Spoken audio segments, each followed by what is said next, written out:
वैदिक वारकरी परंपरा आहे की हरिकीर्तनाला प्रारंभ करण्यापूर्वी कीर्तनाचं मंगलाचरण करावं. मंगलाचरण का करावं याच्या पाठीमागे दोन कारण आहेत.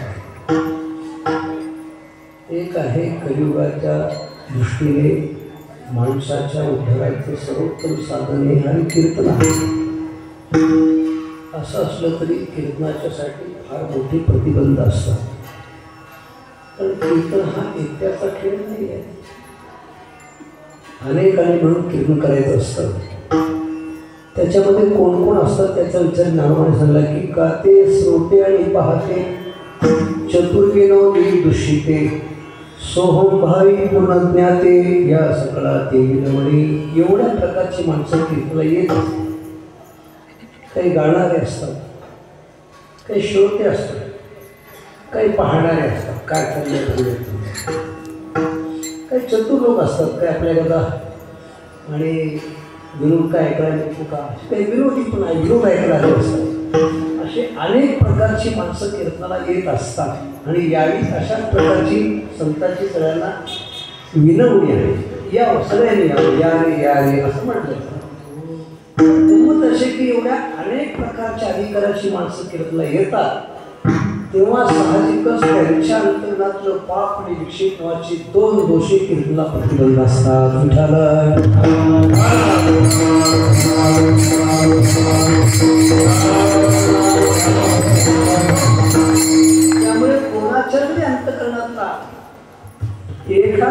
दोष शिल्लक असला तर तो कीर्तनासाठी प्रतिबंध असतो. कसा असतो? कीर्तनाला आलेली माणसं आहेत त्यांच्यातला विक्षेप दोष जो असतो ना तर गप्प बसू देत. त्यांची चंचल वृत्ती असते, ते काहीतरी करत असतात बसल्या बसल्या. इतरांचं लक्ष विचलित होतं. तुकोणीशी सप्त ताकी केली आहे. कथा काळीची मर्यादा सांगत होते भावे बंदा प्रीतीने गोविंदा कावळे टाळ वाद्य गीत नृत्य अंतकरण प्रेम भरित वाणी कीर्त कर भावने लेखावा. अशी सूचना आहे की नये आळसे मोडू अंग कीर्तनात बसला आळसाने अंग मोडू नये किंवा कोणत्या प्रकारचा असा विक्षेप होईल कीर्तनात असं काही करू नये असं म्हटले. कारण त्यांचा जो विक्षेप आहे तो कीर्तनाला प्रतिबंध ठरतो. आणि काही लोकांच्या पैकी कोणाचं तरी पाप असलं तरी त्याही माणसांच्या पापामुळे कीर्तनाच्यासाठी विघ्न तयार होतं. आणि कीर्तन हे कीर्तन सुरू करण्यापूर्वी लावायचं असतं. जसं मृदंग वाजण्यापूर्वी मृदंग लावायचं असतं. लावायचं त्याची सगळी घरे एका स्वरामध्ये आणायला लागतात. मृदंगाला 8 घरं असतात आणि ती एका स्वरात आणायला लागतात.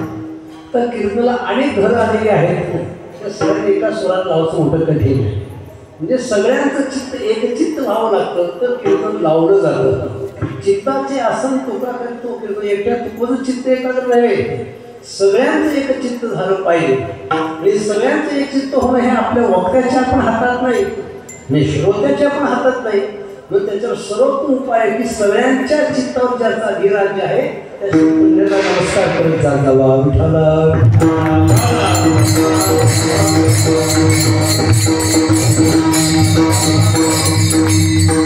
त्यामुळे तो परमात्मा कीर्तनासाठी सगळ्यांच्या चित्ताला मोहित करतो.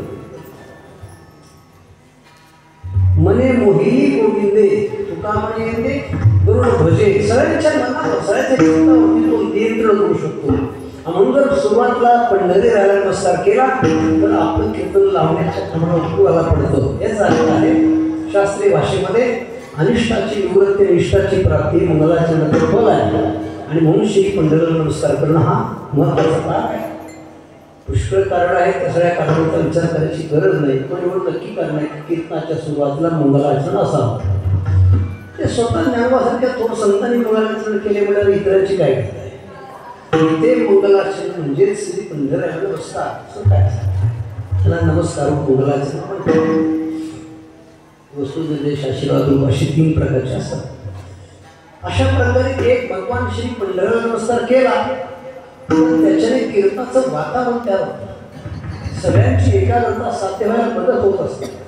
पण मात्र सगळ्यांचं एकचित्त जरी झालं, चित्ताचं आसन जरी तयार झालं तर त्याचा संस्कार कोणाची करायचे आहे, कोणाची विचार तिथे चिंतनासाठी घ्यायचे तर ते संतांचे विचार. मग त्यांचे विचार आपल्याला चिंतनासाठी घ्यायचे आहेत तर त्याला दुसरा नमस्कार करायची आवश्यकता आहे. पण दुसरे चरण संतांची या. आणि अशा संतांच्या पैकी वारकरी संप्रदाय हा ज्यांना पाया घालणारे संत पाहतो ओळखतो. आणि जे आज आपण अभंग ज्यांच्या हरिपाठातून घेतलेला आहे संत श्रेष्ठ भगवान श्री ज्ञानेश्वर महाराज आणि त्यांचे उत्तराधिकारी जगद्गुरु श्रीमंत श्री तुकाराम महाराज या उभय महासभूंच्या चरणावरही अनंत अनंत कोटी कोटी साष्टांग दंडवत झालो. माझे गुरुवरे श्रोत्रिय ब्रह्मनिष्ठ वैकुंठवासी श्री शंकर महाराज खंदारकर, श्रोत्रिय ब्रह्मनिष्ठ वैकुंठवासी गुरुवरे श्री विद्यानंद स्वामीजी महाराज या गुरुमूर्तींना हृदयात स्थान देऊन सर्व वारकरी संत आणि भगवत स्वरूप श्रोते मंडळी सर्वांना प्रेम नमस्कार करून सेवेला प्रारंभ करू. विठाला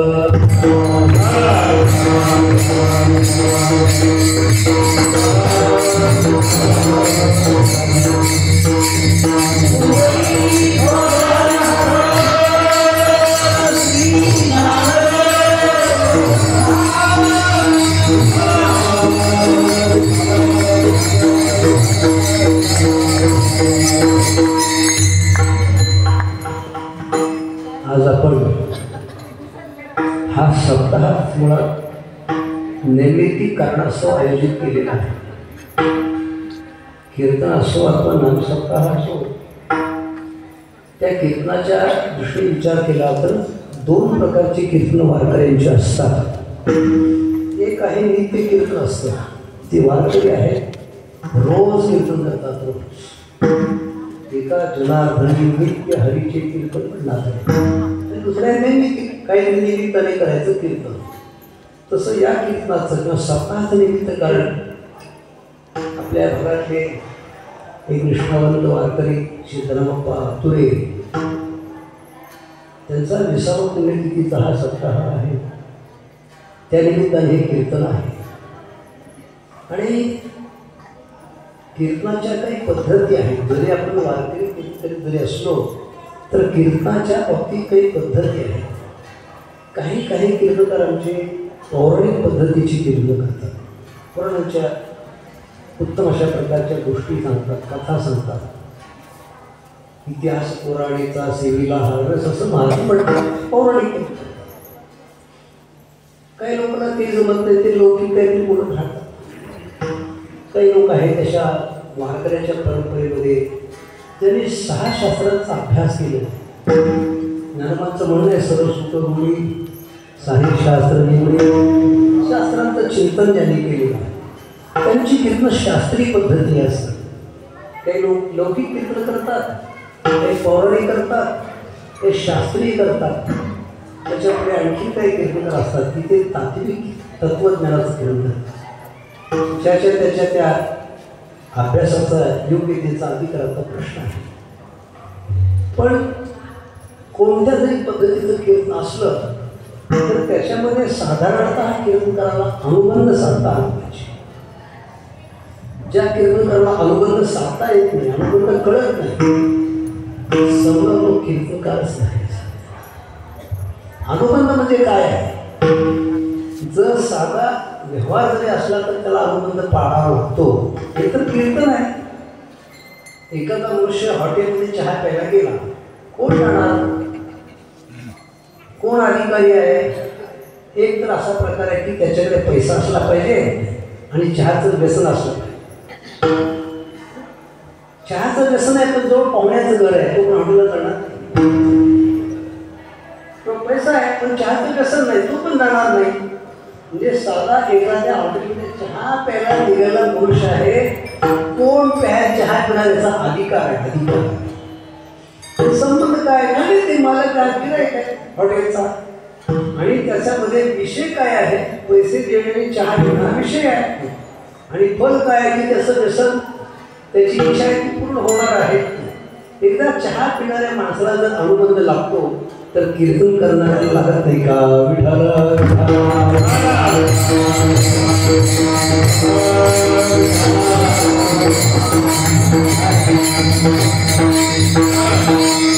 मग आता आपल्याला या कीर्तनाचे अधिकारी कोण निवडायला लागतील? मी आपण सगळे त्याच हेतूने आलेले आहोत की आपल्या भागातल्या एका वारकऱ्याचं पुण्यस्मरण करायला आपण आलेले आहोत. म्हणजे पुण्यस्मरणाचा कार्यक्रम करण्याकरता आलेलो कीर्तनाचे अधिकारी झाले. ठीक आहे, त्यांचा काय संबंध आहे? आता वारकऱ्यांच्या वारकऱ्याशी असलेला जो आत्मीयतेचा माझे जातीचे मन भेटू हा संबंध आहे. पुढे कुणाच्या कार्यक्रमात सहज येत नाही हा संबंध आहे. तर विषय काय आहे? एक तर अशा एका वारकऱ्याच्या पुण्यतिथीच्या निमित्ताने 2 प्रकारे आपला विषय शोधता येतो. एक आहे त्यांच्याविषयीची कृतज्ञता व्यक्त करणं, श्रद्धांजली अर्पण करणं. हा थोडक्यात भाग आहे कीर्तनाच्या निमित्ताने. हे कीर्तन त्यांच्याकरता समर्पित आहे. आणि दुसरा प्रकार आहे की त्यांचं पुण्यस्मरण करता करता आपल्याला वर्तमान काळासाठी किंवा भविष्यकाळासाठी काहीतरी विचार मिळवणं हा त्या कीर्तनाचा विषय. अशा प्रकारचा हा विषय आहे. फल तर आपण चिंतनात घेणारच आहोत. ज्याने किंवा ज्यांच्यासाठी आपण हे पुण्यस्मरण करायला लागलो त्यांना जे फळ मिळालेलं आहे ते फळ आपल्याला पण मिळणार आहे असा नियम आहे. याचा अर्थ या कीर्तनाचा जर विचार केला आपण तर अधिकारी आपण आहोत. पण महत्वाची गोष्ट अशा प्रकारची आहे की ज्यांचं पुण्यस्मरण आपण करायला लागलो ना त्याविषयीचा विवेक आपल्या या अभंगातून प्राप्त होणार आहे. एक गोष्ट जगाच्या दृष्टीने अजून अनभिज्ञ आहे. भले आज विज्ञानशास्त्राने किती जरी मोठी प्रगती केलेली असली तरी अगदी वाखाणण्यासारखी या विज्ञानशास्त्राची गोडदोड आहे. अगदी आश्चर्य वाटावं अशा प्रकारचं संशोधन हे विज्ञानशास्त्रवादी करतायत. अगदी जर सगळ्यांच्या अनुभवाचा विषय म्हटलं की प्रत्येकाच्या जवळ एक लहानशी कल्पना जवळ असलीच पाहिजे. पर्याय मोबाईल नावाची आश्चर्य वाटतं आपल्याला. आपल्या हातातल्या त्या छोट्याशा डेबीमधून आपण अमेरिकेतल्या माणसाला इथून फोन करतो आणि तो आपल्या डेबीमध्ये त्याचा चेहरा दिसतो आणि आपण समोरासमोर बोलतो. त्याला व्हिडिओ कॉल म्हणतात. मग आता केवढा मोठा शोध लावलाय त्या लोकांनी की डेबी तर आपल्या हातात आहे आणि इथून 10-5,000 किलोमीटर लांब असल्या अमेरिकेमध्ये कुठे मध्ये वायरचं कनेक्शन दिसत नाही, काय भंगड दिसत नाही, पण लगेच त्या माणसाशी बोलतो आपण 2 मिनिटात. हे शोध लावले पुष्कळ अजून लागणार आहे. पण एक गोष्ट अजून विज्ञानाच्या दृष्टीने हाती लागलेली नाही, लागण्याची शक्यता पण फार कमीच आहे. ती काय आहे तर आपण सगळेजण मनुष्य जन्माला आहोत, पण आपण इथे कायमचे राहायला आलेलो नाही. पुण्यस्मरणाचाच कार्यक्रम आहे. याचा अर्थ आपल्यातली व्यक्ती 20 वर्षापूर्वी गेलेली आहे, पण कुठे गेलेली आहे त्याचं काही लोकेशन कळलं नाही आपल्याला. त्यांचा मिसकॉल आला नाही कोणाला, नातेवाईकांना काही पाहुण्यांना कुठे आहे सध्या. याचा अर्थच असा की आपण किती जरी एखाद्या व्यक्तीला प्रेम करीत असलो, ती किती जरी जवळची व्यक्ती असली तरी पण विश्वसृष्टीच्या नियमाप्रमाणे त्या व्यक्तीला हा देह सोडावाच लागतो. शास्त्रीय भाषेत त्याला मृत्यू म्हणतात. स्थूल सूक्ष्म वियोग हा मृत्यू आहे. पण त्या मृत्यूनंतर या शरीरातून बाहेर पडलेला जो जीव आहे, जीवात्मा आहे, तो कुठे जातो याचा काही थांब पत्ता नाही, काही थांब पत्ता नाही. आहे शरीरात आहे तो म्हणून आपलं त्याच्याशी मैत्री आहे, उठणं बसणं बोलणं खाणं पिणं सगळं आहे. पण एकदा तो जीव शरीरातून बाहेर पडला, तो कुठे जात असतो याचं विज्ञान शोध लावू शकत नाही. विज्ञानाच्या हाती ती गोष्ट लागली नाही. त्याचा थोडा लांबचा विचार झाला की विज्ञानशास्त्राला अजून जिवंत असणे म्हणजे काय याचा शोध लागला नाही. भले खूप मोठमोठ्या आणि ऑपरेशनच्या द्वारा सर्जरी खूप करतात, त्याच्यात खूप मोठी प्रगती त्याची साधलेली आहे. असं परवा वाचण्यामध्ये आलं की अमेरिकेमध्ये अशी सर्जरी झाली, एक म्हाताऱ्या माणसाला छातीपासून खालचं शरीर काढून टाकलं आणि करोडाचं शरीर जोडलं त्याला. असं ऐक म्हणजे पेपर खूप काय करतात ते. परंतु मात्र तो जीव आहे शरीरातला आणि शरीर हे वेगळं एवढं पण त्याला कळलं नाही. हे पद्धतचं बोलत नाही मी. मागे मी एका डॉक्टरच्या टीम समोर चंद्र सांगायला आणि सोलापूरले जेवढे डॉक्टर ज्यांच्याकडे शिकून बाहेर पडले त्यांचं म्हणणं असं होतं आम्हाला की जिवंत असणं म्हणजे काय आम्हाला कळलेलं नाही. म्हणजे जीव आणि शरीर वेगळं आहे हे कळलं नाही आम्हाला.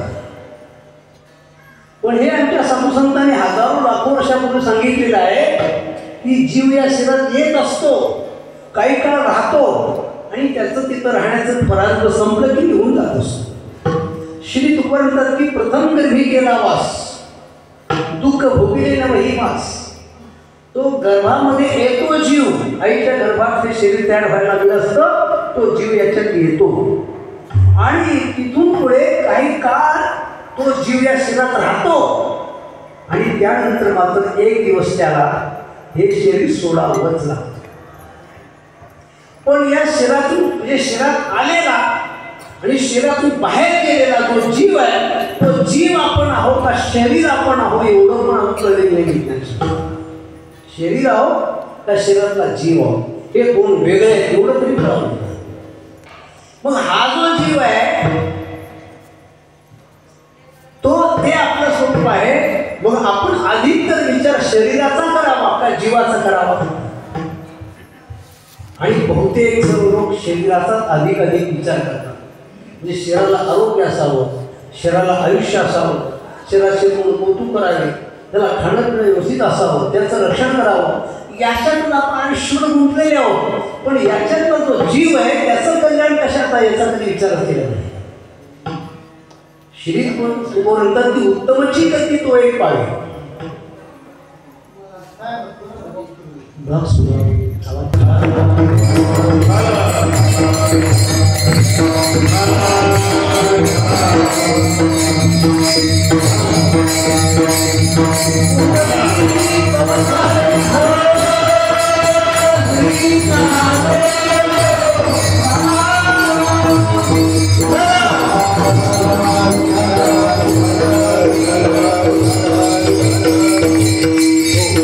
मुख्य फळ मिळायचं मुश्किल आहे, पण अमुख्य फळ मिळायला काही अडचण नाही.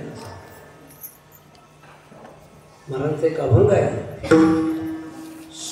पूर्वजन्मी पाप केले तिम्या बहु विस्तारिले, विषय सुख नाशिवंत सेविता तिमेर कोंदले, 184 हिंदता दुःख भोगिले, ज्ञानदृष्टी हरपली दोन्ही नेत्र आंधळे.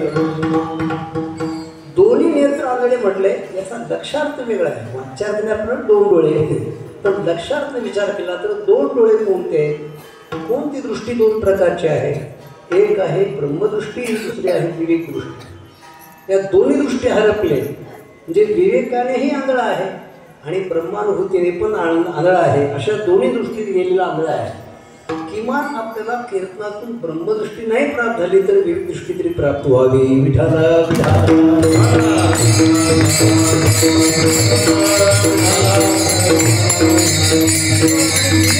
म्हणजे काय, या शरीरामध्ये असलेलं आत्मतत्व जीवात्मा आणि शरीर हे 2 वेगळे आहेत. कळा, त्यामध्ये शरीर आहे ते कसं आहे, जड आहे, नाशिवंत आहे. महाराज सांगतात येरथी माईक दुःखाची जलती, किंवा महाराज असं म्हणतात की नाशिवंत देह, हा देह नाशिवंत आहे आणि याच्यात राहणारा जीव मात्र अविनाशी आहे. आत्मा अविनाशी आहे. या दोघांचं वेगळेपणाने ज्ञान प्राप्त होणं याला विवेक म्हणतात. कीर्तनाचं मुख्य फल विवेक जरी प्राप्त झाला तर आपलं कीर्तन सफल होतं. आणि मग जर आपल्याला शरीर आणि शरीरात राहणारा जीव वेगळे असं कळल्यानंतर आपण कोणाच्या हिताचा प्रयत्न केला पाहिजे.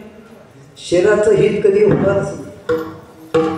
शरीराचा नाश हा अटळच आहे. शरीराचं काय होणार. आता असा प्रश्न अशा प्रकारचा आहे की शरीरातला जो जीव आत्मा त्याच्या कल्याणाचा विचार करायला पाहिजे. हा मुख्य विषय आहे. कारण हे शरीर फक्त जे काय आपलं आयुष्य लाभलंय 5, 50, 100 वर्ष लाभलं असेल ठीक आहे, त्याच्या आधी नाही, त्याच्या नंतर नाही, पण त्याच्या आधी आणि नंतर काय असणारा जो जीव आत्मा आहे ना तो आपलं शरीर ते आपलं स्वरूप आहे म्हटल्यानंतर त्याच्याच कल्याणाचा त्याच्या उद्धाराचा मार्ग शोधला पाहिजे. हा सगळा विचार या ठिकाणी करण्याचं कारण की आपण पुण्यस्मरण करतो म्हणजे नेमकं काय करतो. खरं तर आता ज्यांचं पुण्यस्मरण करायला लागलो त्यांना 20 वर्ष उलटून गेली आणि आपल्या सनातन हिंदू धर्मामध्ये जीवाची असलेली स्थिती आहे, परिस्थिती आहे, याच्याबद्दल आमच्या ऋषी लोकांनी, मुनी लोकांनी, संतांनी पूर्वी सांगून ठेवलं की हा जीव कधी मरत नाही. आणि लोक देहाकडे पाहतात आणि देह जातो म्हणून रडतात, देह मरतो म्हणून रडतात, पण त्यातला बाहेर पडणारा जो जीव आत्मा आहे त्याचा विचार करायला सांगितलं. अधिक त्याचा करायचा. मग आता आपण प्रश्न अशा प्रकारचा आहे की अशा प्रकारे हा जो जीव शरीरातून बाहेर पडतो त्याचं काय होत असतं, तो कुठे जात असतो, याच्या बाबतीमध्ये सगळं जग अज्ञानी आहे, अनभिज्ञ आहे. ठीक आहे, पण मात्र जरी जगाला याचं अज्ञान असलं तर भगवान श्री ज्ञान म्हणतात की मला मात्र याचं अज्ञान नाही बरं का, मला मात्र याचं ज्ञान आहे, असं ज्ञानाची प्रतिज्ञा आहे. श्री ज्ञानवर म्हणतात ज्ञानगुण गम्य ज्ञान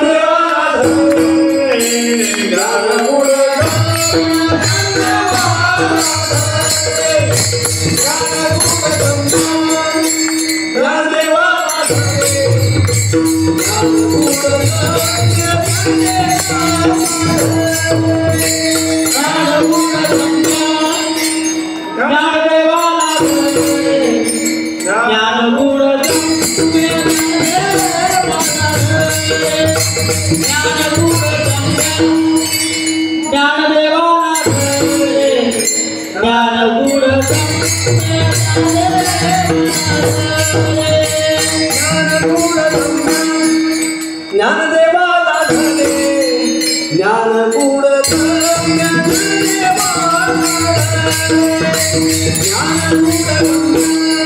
ज्ञानदेवाला झाले ज्ञानगुण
जिथे जगाला या गोष्टीचं पूर्ण अज्ञान आहे, जगाला जी गोष्ट अगम्य आहे म्हणजे कळायला योग्य नाही, कळणं योग्य नाही, कळणं शक्य नाही, ते ज्ञानोबाला गम्य आहे, ते ज्ञानोबाला ते प्राप्त आहे, कळलेलं आहे.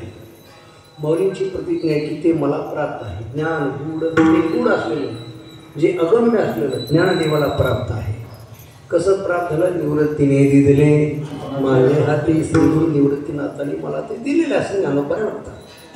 त्यामुळं जे आपल्याला कळत नाही ते ज्ञानोबा सांगतायत आणि त्याचा विषय त्याचा संबंध कीर्तनाशी आहे.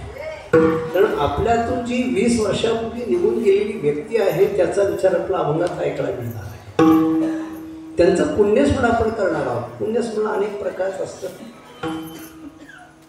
त्यामुळे श्री ज्ञानोबांनी या अभंगातून हरिपाठाच्या 2 प्रकारचे फल, दृष्ट आणि अदृष्ट 2 प्रकारचं फल दिले, सांगितले. खरं तर हरिपाठ हा ज्ञानोबांच्या अत्यंत जिव्हाळ्याचा विषय आहे. ज्ञानोबाने अनेक ग्रंथ लिहिले. प्रत्येकाचे अधिकारी भिन्न भिन्न आहे. ज्ञानेश्वरीचा अधिकारी मुमुक्ष आहे, अमृतानुभवाचा अधिकारी मुक्त आहे आणि सगळ्यांचा अधिकार हरिपाठाचा आहे, सगळ्यांचा आहे. आणि विशेष करून ज्ञानोबांचं ज्ञानेश्वरीपेक्षा अमृतानुभवापेक्षा अधिक प्रेम हरिपाठावर आहे. त्याचं सगळं चिंतन करायला आपल्याकडे वेळ नाही, पण नक्कीच आहे. आणि त्यामुळं वारकऱ्यांच्या दृष्टीने सुद्धा हरिपाठ अत्यंत महत्त्वाचा आहे. आपल्याकडे वारकऱ्यांच्या परंपरेमध्ये अनेक फळ आहेत. देहूकरांचा फळ आहे, वास्करांचा फळ आहे. त्यांच्यातल्या पोट अशा वेगळ्या प्रकारच्या फळांची रचना झालेली आहे. त्यांच्या कार्यक्रमाच्या पद्धती वेगळ्या आहेत.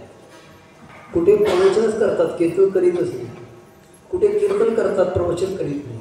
असं काही काय आहे, त्या बाकी तपशिला जायची गरज नाही. भले कोणाच्या फळावर कोणती का पद्धत असे ना, आपल्याला काय शेवटी असा प्रकार आहे की मुख्य फळ 2च येते की देहूकरांचा, दुसरा वास्करांचा. त्यातून अनेक निर्माण झालेले आहे. काही काही लोक मला विचारतात की आपण कुठल्या फळावर जायला पाहिजे, कुठल्या फळाची माळे घ्यायला पाहिजे. त्यांना मी एवढं सांगतो की चंद्रभागेच्या कुठल्या काठावर स्नान केल्यावर फळ प्राप्त होतं. चंद्रभागेच्या कुठल्या तीरावर स्नान केल्यावर चंद्रभागेचं फळ प्राप्त होतं. पलीकडल्या का अलीकडल्या? कुठल्या फळाला जरी गेलात, वारकऱ्यांच्या परंपरेचे फळ अशा प्रकारचे आहे. असे विविध प्रकारच्या कार्यक्रमातून त्यांच्यात बदल आहेत. पण एका बाबतीत सगळ्यांची एक वाक्यता आहे. कोणता का फळ असेल, एक वाक्यता कोणती आहे? हरिपाठाबद्दल सगळ्यांची एक वाक्यता आहे. कुठं कीर्तन करत नसतील पण हरिपाठ करतात, कुठं प्रवचन करत असतील पण हरिपाठ करतात, किंवा कार्यक्रम करण्याच्या पद्धती वेगळ्या असतील पण हरिपाठ सगळ्यांना कॉमन आहे, सगळ्यांच्या फडावर सारखा आहे. याचा अर्थ अशा प्रकारचा की कदाचित काही फडावर ज्ञानवांची फक्त आर्थिक तत्वज्ञांची करते. असं काही जरी भेद असले तरी त्यांच्या भेदात लक्ष घालायची गरज नाही आपल्याला, मोठी माणसं आहेत ती. पण मात्र हरिपाठावरती सगळ्यांची एक वाक्यता आहे, एक वाक्यता आहे. कारण हरिपाठ हा वारकऱ्यांच्या जिव्हाळ्याचा प्रश्न आहे. मुळात हरिपाठ आणि वारकरी याचा अविनाभाव संबंध आहे. म्हणजे हरिपाठ हा वारकरी संप्रदायाचा असा अंग आहे की वारकरी आहे आणि हरिपाठ नाही म्हणलं तो वारकरी असूच शकत नाही. असा संबंध आहे वारकरी हरिपाठाचा. त्यातून हा ज्ञानोबाला प्रिय असलेलाच, परंतु कार्यक्रमाचा औचित्य साधण्याकरता हा मग आपण घेतला. व श्री ज्ञानोबा म्हणतात की असा जो जीव आत्मा आहे तो शरीरातून बाहेर पडल्यावर पुढं काय होतं हे मला माहिती, असं ते मला प्राप्त असं ज्ञानोबाने म्हटलं. मग आपल्याला ते तर चिंतन करायचं ना की ज्याचं पुण्यच पण करायचं, त्यांची काय गती असेल, त्यांचं काय वस्तुस्थिती काय असेल. तर ज्ञानोबाने सांगितलं की असे पाहता या अभंगातून जर मी सांगतो त्या पद्धतीची साधना केली तर, मी सांगतो त्या पद्धतीची सेवा जर परमेश्वराची केली तर मला दोन प्रकारचं फल प्राप्त आहे. एक आहे पवित्रची होय देह ज्ञानचा, हरिपाठ कीर्ती मुखे जरी गाय. तर हरिपाठ कीर्ती हा शब्द एक वाटला त्या तीन प्रकारची साधना आहे, तीन प्रकारची हरिपाठ आणि हरिकीर्ती असे तीन विषय आहेत. त्यामध्ये सोडा, पण एवढा साधा विचार आहे की ज्ञानोबांचा हा हरिपाठ असा एक अर्थाने असं दिव्य ग्रंथ आहे की त्याला दोन प्रकारचं फल आहे. तो शरीरामध्ये असतानाच पवित्रची होय देह त्याचा त्याला पहिलं फल आहे, पृष्ठफल असं म्हणतात. अर्थात प्रश्न असा आहे की एकूण 84 लाख प्रकारचे शरीर आहेत ना, त्या सर्वात अपवित्र शरीर माणसाचं आहे, सर्वात इतर पशु पक्ष्यांच्या पेक्षा सुद्धा. आपण पाहतो की मोठमोठे योगी लोक आहेत ना, ध्यान करायला हरणाचे कातडे खाली घेतात, म्हणजे हरणाची कातडी पवित्र आहे त्यांच्याकडे. गाय जिवंतपणे पवित्र आहे आणि वाघ मेल्यावर पवित्र आहे, काही काय भानगडी बऱ्याचशा. पण मनुष्य जन्मात आपण अपवित्र, मेला तरी अपवित्र, जन्मल्यावर पण सुखद आणि मेल्यावर पण सुखद. आणि तो अपवित्र असायची 5 कारण आहे. ज्या बीजाभून उत्पन्न होतो ते अपवित्र आहे, आणि जिथून जन्म होतो ते अपवित्र आहे, ज्याच्याने वाढतो ते धातू अपवित्र आहे, जन्मताही पवित्र आणि मृत्यूलाही अपवित्र. असं 5 कारणांनी हे अपवित्र आहे. पण ज्ञानोबांचं असं आपल्याला सांगाय की हा देह सुद्धा पवित्र होऊ शकतो. हे दृष्ट फल आहे पवित्रची होय देह त्याचा. त्याकरता साधन अत्यंत सोपं आहे. हरिपाठ कीर्ती मुखे तरी गाय, पवित्रची होय देह. पुन्हा ज्ञानोबा म्हणतात की तुम्हाला हरिपाठ नावाचा जो ग्रंथ आहे त्याचं रोज आपण चिंतन करा, रोज म्हणत जाता. किमान आपण एक वेळा तरी हरिपाठ म्हटलाच पाहिजे. जर हरिपाठाच्या पण काही तुम्हाला साक्षात्कार अनुभवायचे असतील, हरिपाठाच्या रोजच्या म्हणण्यातून काही अनुभव द्यायचा असेल तर त्याला हरिपाठ जो आहे तो प्रामुख्याने 27 वेळा म्हणा दिवसात. नाही तुम्हाला आपला काही चमत्कार साक्षात्कार जेव्हा म्हणतो आपण तो प्राप्त व्हायला पाहिजे, 27 वेळा म्हणा. नाही तरी निदान रोज हरिपाठ 9 वेळा म्हणा, किंवा 3 वेळा. जाऊ शेवटी एक वेळा तर स्नान आणि एकदा सुद्धा जो हरिपाठ म्हणत नाही तो वारकरी असूच शकत नाही. नव्हे की खरं तर हरिपाठ ज्याच्या कानावर आला नाही त्याला महाराष्ट्र राहण्याचा पण अधिकार नाही, असं नियम असो. तत्व अशा प्रकारचं की हे हरिपाठाचं दृष्टफल आहे, आणि या हरिपाठाचं रोज चिंतन करणं, रोज अनुष्ठान करणं, रोज त्याचं आणि आवर्तन करणं, पारायण करणं हे सर्वात मोठं तप आहे. हे अभंगाच्या दुसऱ्या सणाने म्हणतात की तपाचे सामर्थ्य त्याला तपाचं सामर्थ्य. एरवी काही लोक आयुष्यभर तप करतात की नाही पाहतो, पण त्या कुंभमेळ्यामध्ये आलेले साधू असतात. कोण एक पायावर उभा राहतो, कोण फलाहारी आहे, कोण दुग्धहारी आहे, कोण उपाशीत राहतो, कोण झाडावरचं आहे. काय नाही त्या प्रकारची तपश्चर्या माणसं करतात. पण मात्र ज्ञानोबा स्वतः सांगतात की या सगळ्या प्रकारचं तप करण्यापेक्षा सुद्धा रोज हरिपाठाचे आवर्तन करणं सर्वात मोठं तप आहे. आणि या तपाच्या सामर्थ्याने तो तपस्वीच होतो. तपाचे सामर्थ्य तपिन्नला अमुक हे त्याला फल आहे. आणि अतृष्ट फल काय आहे? चिरंजीव कल्प वैकुंठी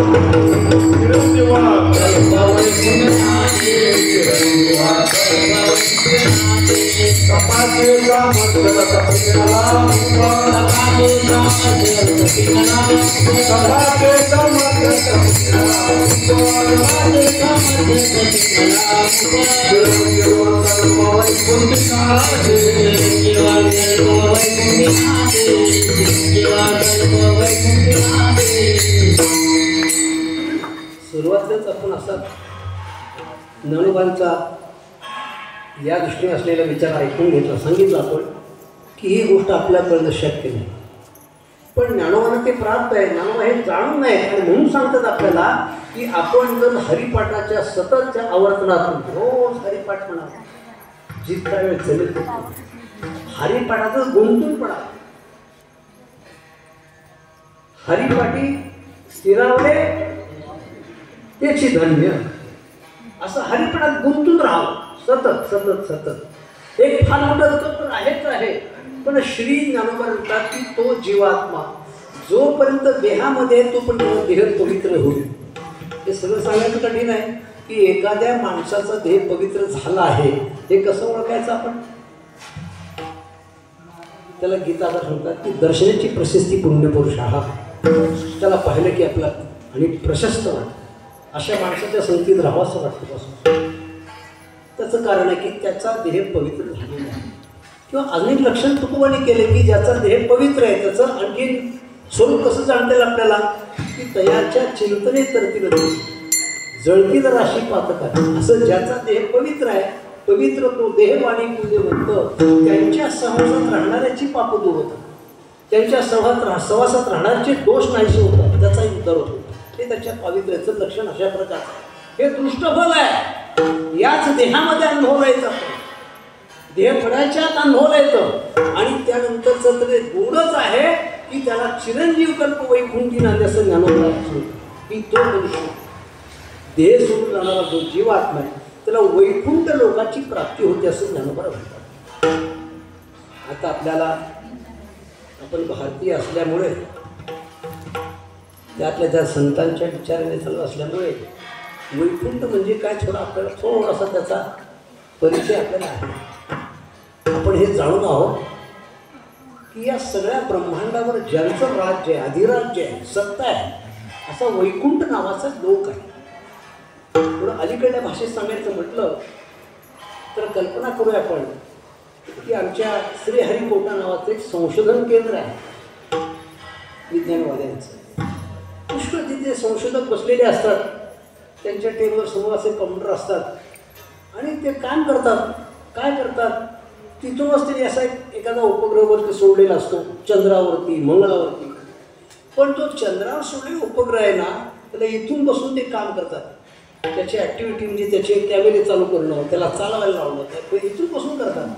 म्हणजे तो उपग्रह वरती आकाशामध्ये आहे, पण त्याच्यावर नियंत्रण करणं, त्याच्यावर काम करून घेणं हे मात्र त्या संशोधन केंद्रामध्ये माणसं करत असतात. आहे की नाही? एवढं नाही समजलं, एवढं तर नक्की समजेल आपल्याला की आपल्या घराघरामध्ये असा टी व्ही नावाचा एक पदार्थ आहे, वस्तू आहे, आणि त्याच्यासमोर जास्तीत जास्त बसलेली माणसं असतात ना, त्यांच्या हातात एक रिमोट असतो. आपल्याला कोणतं चॅनल बघायचं ते ठरवतात, ते बदलायचं, ते बदलायचं, कुठलं पाहिजे ते. याचा अर्थ टी व्हीवरचे सगळे शेकडो जे काही चॅनल आहेत ना, त्यातला कोणता पाहायचा आपण ठरवतो, त्याला बदलतो, कोणाला स्थिर करतो, त्याचा आवाज ते जास्त करतो, कमी करतो. अशा प्रकारे त्याच्यावर कंट्रोल करणं, नियंत्रण करणं, त्याला म्हणतात रिमोट असं म्हणतात. तसं तुमची माझी सगळ्यांची शरीर आहेत, हे सगळे उपग्रह आहेत आणि याच्यावर सगळ्याचा कंट्रोल ज्याच्यावर कोण हात आहे त्याचं नाव वैकुंठ लोक आहे. तिथला वैकुंठाधीश परमात्मा आहे. आणि सगळे हिरण्यगर्भ बसले जे लोक आहेत त्या पार्षद, ते तुमच्या माझ्या शरीरातील नियंत्रण करतात. म्हणून मला म्हणतात की चाले हे शरीर कोणाची असत्ते, कोण बोलावे ते हरिवे. वाटतं आम्ही आमच्या पायाने चालतो, आम्ही आमच्या डोळ्याने पाहतो, आम्ही आमच्या कानाने ऐकतो, असं वाटतं आपल्याला. पण सगळ्यांच्या शरीरावर नियंत्रण त्या लोकांचं आहे. आपण अशी उपग्रह सोडलेल्या काय दिवस राहणार इथे, पुन्हा ते बिघडणार. तात्पर्य अशा प्रकारचा जसा वैकुंठ नावाचा लोक आहे आणि तिथले पार्षद श्री तुकाराम महाराज तिथले पार्षद आहेत. आम्ही वैकुंठवासी आलो याची कारण अशी आम्ही तिथलेच हो म्हणतात. आणि जेव्हा आपलं काम संपलं की तुका जातो वैकुंठाला, ते निघाले आपल्या पुन्हा गावाला, आम्ही मूळचे वैकुंठाचे आहोत म्हणतात. असा वैकुंठ नावाचा लोक आहे तिथला. आणि भगवान श्री विष्णू मुख्य आहे, तिथे नारद गायक आहेत, ती काय शेष नारायण वगैरे सगळं. आणि आपल्या वारकऱ्यांच्या परंपरेत आधी सर्व लागत नाही असा वैकुंठ नावाचा लोक. आणि जो मनुष्य हरिपाठाचं अनुष्ठान करतो, हरिपाठाची आवर्तना करतो, हरिपाठाच्या माध्यमातून तप मिळवतो, तपिंदला होतो, त्याला एक कल्पपर्यंत वैकुंठात राहायला मिळतो. असं ज्ञानोबांचं म्हणणं आहे. हे आपलं कळणं अशक्य आहे. पण माऊली म्हणतात एक कल्प चिरंजीव कल्प वैकुंठी नांदे. नांदऱ्यांचं एक अभंग आहे ना, त्याचा अर्थ करताना लोकांची मोठी धाळ आणि काय म्हणून गंमतच असा की नामदेवानी देवापुढे मागताना म्हटलं आहे की माझ्या विष्णुदासाला काय व्हावं, अकल्प आयुष्य व्हावे ते आपला माझी सगळा. पण नामदेवाने ही मागणी मागितली असली तरी कोणाला तर अकल्प आयुष्य मिळाले का? एक कल्पापर्यंतचं त्यांच्या मुलांना पण मिळालं नाही, त्यांना पण मिळालं नाही आणि पुन्हा वारकऱ्याला मिळालं नाही. मग असली मागणी नामदेवाने काय मागतात, त्याचा अर्थ हाच आहे की त्याला वैकुंठ लोकांची प्राप्ती व्हावी आणि एक कल्पपर्यंत वैकुंठात राहावा. चिरंजीव कल्प वैकुंठी नांदे, हे त्याचं महत्त्व अशा प्रकारे ज्ञानोबांनी सांगितलं आहे. म्हणजे याचा अर्थ आपण ज्यांचं पुण्यस्मरण करतो ते का करतो त्याचं एक कारण असं आहे की तुका म्हणे गाजे वैकुंठी सोहळा याही भूमिका माझी कीर्ती. ते वैकुंठात आहेत म्हणून आपण तर पुण्यतिथी करू शकतो आणि त्यांना वैकुंठ लोकांची प्राप्ती झालेलीच असणार हे ज्ञानोबाचं म्हणणं असतं. त्यांनी जर ते पंढरीचे वारकरी होते, पंढरीची वारी करत होते, रोज हरिपाठ म्हणत होते, भजन करीत होते आणि साहजिकच ज्ञानोबांच्या सांगण्याप्रमाणे ईश्वराच्या सृष्टीच्या नियमाप्रमाणे ते वैकुंठातच आहेत. चिरंजीव कल्प वैकुंठी नांदे आणि म्हणून त्यांचं पुण्यस्मरण आहे. त्यांचं पुण्यस्मरण याचा अर्थ दोन प्रकारचं पुण्यस्मरण असतं. काही लोकांच्या स्मरणार्थ पुण्य करायला लागतं, ते पुण्यस्मरण असतं. पण काही लोकांचं पुण्यच आपलं स्मरण करायला लावतं, हे दुसरं पुण्यस्मरण असतं. हे त्यांच्या पुण्यामुळे आपण स्मरण करतो अशातला भाग आहे. आणि म्हणून थोडंसं आपल्याला या दृष्टीने त्यांचं पुण्यस्मरणही घडावं आणि भविष्यकरता आपल्याला साधना पण कळावी. ज्ञानोबांचा उद्देश आहे तोही आपल्या लक्षात यावा की आपण हरिपाठाचे भक्त व्हावे, हरिपाठाचे सेवक व्हावे. हरिपाठ आपल्या जीवनाशी अविभाज्य व्हावा, त्याचं फार मोठं फल अशा प्रकारचे स्वतः ज्ञानोबाने आपल्या अभंगातून व्यक्त केलेलं आहे. असं अशा अर्थाने विचार केला तर ज्ञानेश्वर महाराज जगाला जे न कळणार आहे, जे जगाला कळणं शक्यच नाही, विज्ञानाच्या द्वारा कितीतरी पद्धतीने कळणं शक्य नाही, ते ज्ञानोबाने या अभंगातून सांगितलेलं आहे. आणि म्हणून आज आपण पुण्यस्मरण करताना त्याच्यानंतर हाच हेतू अशा प्रकारचा की आपणाला सुद्धा त्यांच्या स्मरणाने पुण्य प्राप्त होतं, त्यांच्या स्मरणात पुण्य प्राप्त होतं. आणि याचं कारण आहे की त्यांना आज वैकुंठात राहणे प्राप्त झालेलं आहे. चिरंजीव कल्प वैकुंठी नांदे असं.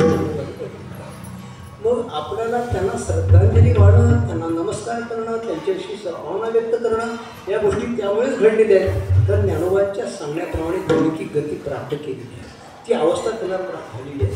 म्हणजे वारकऱ्यांचं मोठं भाग्य हेच अशा प्रकारचं आहे की वारकरी संप्रदाय हा शहाण्यांचा संप्रदाय आहे, विवेकी लोकांचा संप्रदाय आहे.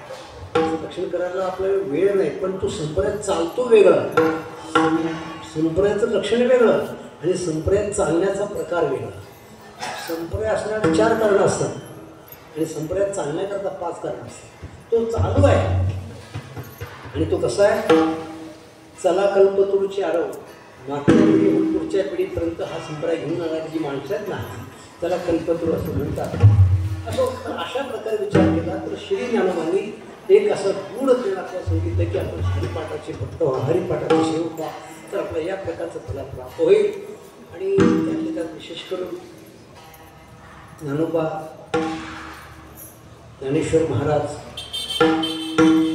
यांच्याशी विचार केला की समाजामध्ये जे विद्वान लोक आहेत ना, त्याला एक प्रकारचा भ्रम असावा ज्ञानोबांच्याबद्दल. काही लोकांचं म्हणणं असं आहे की ज्ञानेश्वरी लिहिणारे ज्ञानेश्वर महाराज आणि पंढरीचे वारकरी ज्ञानेश्वर महाराज हे 2 वेगळे असले पाहिजे. ज्ञानेश्वर ज्ञानेश्वरीची भाषा वेगळी आहे आणि अभंगाची भाषा वेगळी आहे. आणि भाषेचा अभ्यास केला तर कदाचित ज्ञानेश्वरी लिहिणारे ज्ञानेश्वर वेगळे असले पाहिजेत आणि पंढरीची वारी करणारे ज्ञानेश्वर वेगळे असले पाहिजे असा लोकांना भ्रम आहे. का? दोन्ही प्रकारची साधना भिन्न भिन्न आहे. एक विचाराचा परमार्थ आहे, दुसरा कृतीचा परमार्थ आहे. दोन्हीच्या ग्रंथात ती भाषा वेगळी वेगळी आहे असं वाटतं आपल्याला, पण असा भ्रम होणं साहजिकच आहे. विद्वान लोकांना हा प्रश्न पडणं साहजिकच आहे. पण याचं उत्तर नाथरांनी एका अभंगात देऊन टाकलं. नाथरे म्हणतात की ज्ञानोबा कोण आहेत? तर ब्रह्मसाम्राज्य दीपिका वर्णिली गीतेची टीका, विठोबाचा प्राणसखा ज्ञानोबा. माझं ज्ञानेश्वरी लिहिणारा आणि विठोबाचा प्राणसखा एकच आहे असं नाथरांनी उत्तर कसं एवढ्यासाठी देऊन ठेवलं की लोकांना हा वेगळ्या प्रकारचा भ्रम होऊ शकतो. असं अशा प्रकारे विठोबाचा प्राणसखा आहे. ज्ञानेश्वरीसारखा दिव्य ग्रंथही सांगितला आणि विठोबाची प्राणसखा आहे. हेच अर्थ विठोबाचं अखंड भजन करणारे ज्ञानेश्वर महाराज आहेत. की मग त्यांचाच आपल्याला काही ते विचार घ्यायचा म्हणल्यानंतर नुसता विचारायचं नाही तर कृतीचा पण आवश्यक आहे. आणि ती कृती म्हणजे जर विठोबाची प्राणसखी तर आपण विठोबाचं भजन करायला पाहिजे. विठोबा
तेव्हा सगळ्यांच्या प्रेमाचा विषय असलेला अभंग हरिपाठातला श्री ज्ञानोबा म्हणतात की हरिपाठ कीर्ती मुखी जरीला पवित्रची होय देह त्याचा तपाचे सामर्थ्य तपिन्नला चिरंजीव कल्प वैकुंठी नांदे मागे पितृभ्राता समुद्रापा चतुर्भुज नर होऊनी ठेवे ज्ञान गुड गंभीर ज्ञानदेवाला धरे निवृत्तीने दिदले माझे हाती हरिमुखे म्हणा पुण्याची गणना तो करी विठ्ठल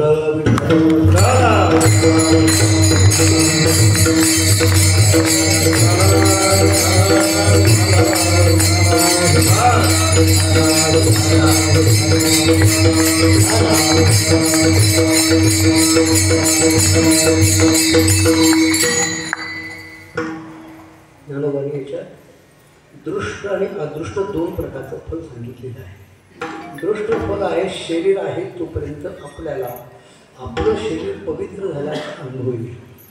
आणि दुसरं आहे की चिरंजीव कल्प वैकुंठी नांदे. पण या अदृष्ट फलाचे सुद्धा दोन प्रकार आहेत. त्याच्यामध्ये एक स्वतःसाठी अदृष्ट फल आहे आणि इतरासाठी अदृष्ट फल आहे. तर इतरासाठी कोणतं अदृष्ट फल आहे? श्री ज्ञानोबा असं म्हणतात मातृ पितृ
श्री भगवान ज्ञानोबा सांगतात, तो स्वतः तो जीवात्मा त्याला वैकुंठ लोकाची प्राप्ती होईल. वैकुंठ लोकाची प्राप्ती होते म्हणण्याच्या पाठीमागे सहजच तेणे मुक्तिचारी साधी गेल्या त्याला सलोकता. वैकुंठ लोकाची प्राप्ती म्हणजे सलोक, आणि वैकुंठाधीश परमात्मा त्याची जवळीक साध म्हणजे समीपता. लक्ष्मी वल्लभ तया जवळ समीपता. आणि नाणवतात की त्याला ह्या तर मुक्ती प्राप्त होतीलच चारी, पण त्याच्या सोबत त्याने एकट्याने हरिपाठाचे अनुष्ठान केले. तो त्याचं जीवन हरिपाठ बनलेलं आहे. हरिपाठ व्यक्ती मुखाने जाणार आहे, त्याला वैकुंठ लोकाची प्राप्ती होते हे सहजच आहे. पण विशेष काय आहे की त्याचे आई, त्याची वडील, त्याचे भाऊ, त्याची जी नातेवाईक आहेत ना, त्यांना सुद्धा सेवा कोणी केली ते केलेली, पण फल मात्र एवढ्या लोकांना प्राप्त. आणि ते सुद्धा याला क्रमाने 4 मुक्ती प्राप्त होईल, पण इतरांना डायरेक्ट 3री मुक्ती प्राप्त होईल. चतुर्भुज याचा अर्थ 3री मुक्ती आहे. पहिली सलोकता आहे, दुसरी समीपता आहे, तिसरी स्वरूपता म्हणजे चतुर्भुज. याचा अर्थ भगवान विष्णूला जे 4 भुजा शंख चक्र गदा पद्मना ते ऐश्वर्य त्याच्या नातेवाईकाला प्राप्त. त्याच्या आईचं गोत्र, त्याच्या वडिलाचं गोत्र, त्याची भाऊबंद, या सगळ्या लोकांना या प्रकारची 3री मुक्ती प्राप्त होते. पुढेच मी सुरुवातीला म्हटलं की याच्यावर विश्वास बसणं शक्य नाही. एवढं सोपं आहे. हरिपाठ म्हणल्यावर एवढं प्राप्त होतं का असं म्हणलं, परंतु जिथे ज्ञानोबांचं सांगणं म्हणल्यावर आपल्याला त्याविषयी विश्वास ठेवण्याचं. आणि ते त्यांना माहीत आहे, त्यांना गम्य आहे, त्यांना कळलेलं आहे, त्यांना जाणून आहे. ते म्हणून सांगतात आपल्याला की आपण मनुष्य जन्मात आला तर हरिपाठात सेवक व्हा, हरिपाठाने दास व्हा, अखंड हरिपाठात चिंतन करीत जात जा आपल्याला. आणि वास्तविक पाहता दृष्टफलही प्राप्त होईल, अदृष्ट फलही प्राप्त होईल. आणि अदृष्ट फलामध्ये 2 प्रकार असतील की स्वतःलाही ते प्राप्त होईल आणि आपल्या नातेवाईकांना पण ते प्राप्त होईल. किती मोठं फल त्यांना पण. दुसरी गोष्ट अशी आहे की आईचं गोत्र, वडिलाचं गोत्र, इकडे 21 पिढ्या, इकडे 21 पिढ्या वगैरे नाही, अपार सगोत्र अपार सगळ्या गोत्र असेल अशा अनेक मागच्या पिढ्याने पिढ्या या सगळ्यांना वैकुंठ लोकाची प्राप्ती होते. कदाचित त्यांच्या कर्मामुळे कुठे जाऊन नरकात पडले का कुठे गेले माहीत नाही आपल्याला, पण हा हरिपाठाचा सेवक बनला, दास बनला की त्यांची ट्रान्सफर होते. ते जिथून आहे तिकडे वैकुंठात त्यांना आणि वैकुंठ लोकांची प्राप्ती होते आणि ते सुद्धा डायरेक्ट तिसरी मुक्ती चतुर्भुजनं असं गूढ ज्ञान आहे. गूढ आहे, हे कळणं शक्य नाही. ज्ञान होतं की मला ते माहीत आहे. आणि हरिपाठ या शब्दाचे हरिपाठातच काही वेगळे वेगळे अर्थ आहेत. त्यातला एक आहे की हरिमुखे म्हणा, हरिमुखे म्हणा. बस हरिपाठ करणं म्हणजे काय करणं, हरीचं नामस्मरण करणं, हरीचं नामस्मरण. त्याच्यात हरिपाठ खऱ्या अर्थानं अतिशय मोठा, याच्याबद्दल बोलण्याच्यासाठी आपल्याकडे तसा अभ्यास पण नाही, तसं सामर्थ्य पण. आणि एक गोष्ट लक्षात प्रकारची की एखाद्या मनुष्याच्या उद्धाराकरता शास्त्रकाराच्या म्हणण्यातून 4 कृपा प्राप्त करून घ्यावी. पहिली अंतर्गत कृपा, दुसरी ईश्वर कृपा, तिसरी गुरुकृपा आणि चौथी वेद कृपा. पण या 4ही कृपा हरिपाठाच्यामध्ये अंतर्गत, 4ही कृपा असा विलक्षण ग्रंथ हरिपाठ. ज्ञानवाचं त्याच्यावर खूप प्रवेश होता असो. आणि त्यामुळे त्याला हरिमुखे म्हणणं हा एक भाग आहे की हरिपाठ शब्द अर्थ आहे. दुसरं आहे की विवेक हा हरिपाठ शब्द अर्थ आहे. विवेक म्हणजे हरिपाठ. हे कशावर ज्ञानावर व्याख्या केली की सारा विचार हरिपाठ, सारा विचार म्हणजे हरिपाठ.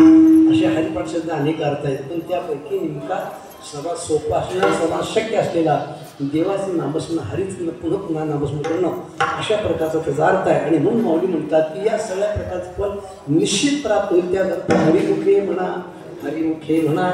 पुन्हा क्रम असा आहे की तुम्ही मुक्ती प्राप्त होईल म्हणतात, तर त्याचा क्रम असा आहे की अगोदर पुण्य प्राप्त होईल, पुण्याच्या पुढे सगळी प्राप्त, पुण्याच्यामुळे सगळ्या पुढच्या प्रकारची फळं प्राप्त होतात, असा त्याचा क्रम आहे. असो, पण मात्र ज्ञानोबांच्या अभंगातून आपण ज्यांचं पुण्यस्मरण करायला लागलो त्यांचं लोकेशन पाहण्याचा प्रयत्न केला.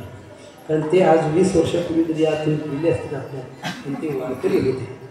आणि जो पंढरीचा वारकरी असतो तो म्हणणं आहे की धन्य आम्ही जन्मालो, दास विठोबाचे झालो, आयुष्याच्या साधने सच्चिदानंद पदवी घेणे हे त्या वारकऱ्यांचं भाग्य असतं. आणि म्हणून त्यांचं पुण्यस्मरण होत आहे की आज ते कुठं असतील असं वाटत असेल.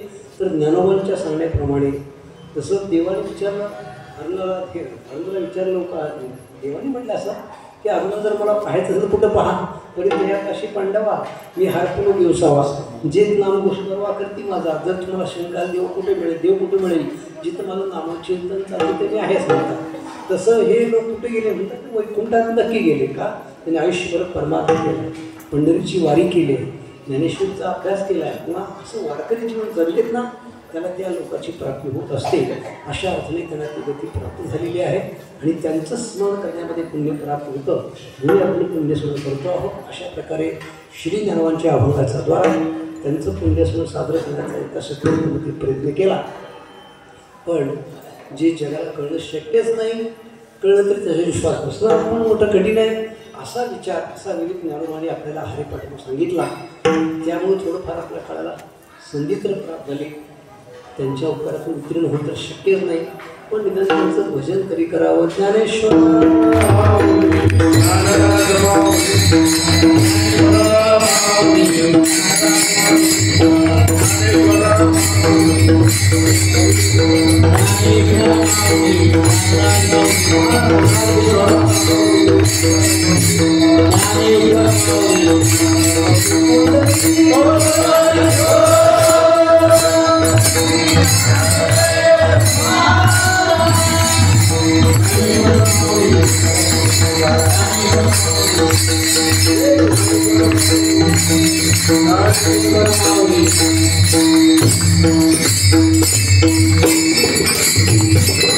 Tukaram,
गुणगम्य ज्ञानदेवाला गुणगम्य ज्ञानदेवाला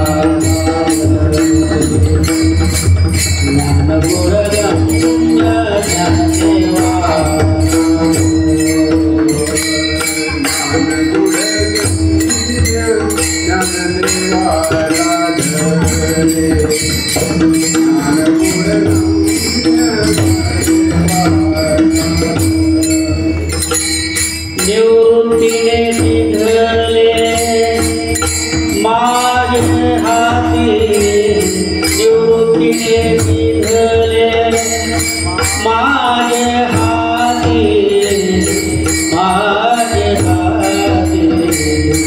हरी मुखे मना हरी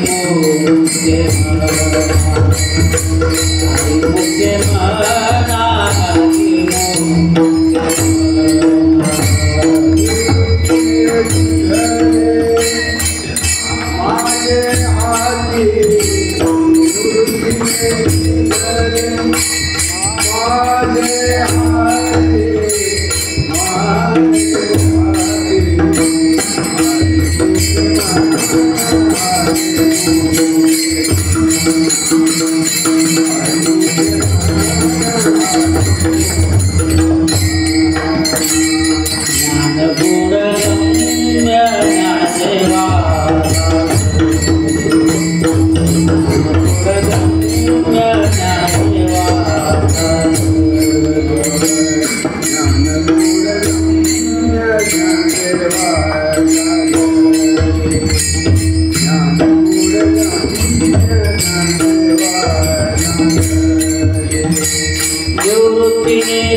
पवित्रची होय त्याचा तपाचे सामर्थ्य कटी लाभो चिरंजीव कल्पोई कुंठी नांदे मातृ पितृ भ्राता सगोत्रापार चतुर्भुजन होऊन ठेले ज्ञान गुणगण्य लागले निवृत्तीने दिदले माझे हाती हरिमुखे म्हणा पुण्याची गणना कोण करील असो आपण एका सत्कृष्ट वारकऱ्याचं पुण्यस्मरण करण्याच्या निमित्ताने श्री ज्ञानोबांच्या हरिपाठाच्या एका अभिनवाचा आश्रय घेतला त्यातून काही सेवा करायचा प्रयत्न केला त्यात विनंती करते अधिक ते सर ते करून घ्यावे तुमचे विविध असे किंबहुना तुमचे केले धर्म कीर्तन सिद्धी केले ते तर माझे जीव उरले पायी कपड विठ्ठल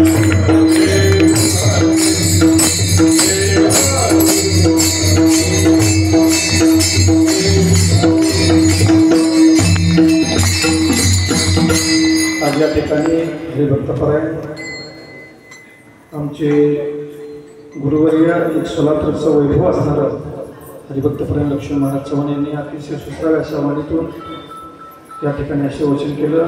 हत्रे नगर हत्रे परिवाराच्या वतीनं त्यांच्या मी ऋण व्यक्त करतो.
Come on.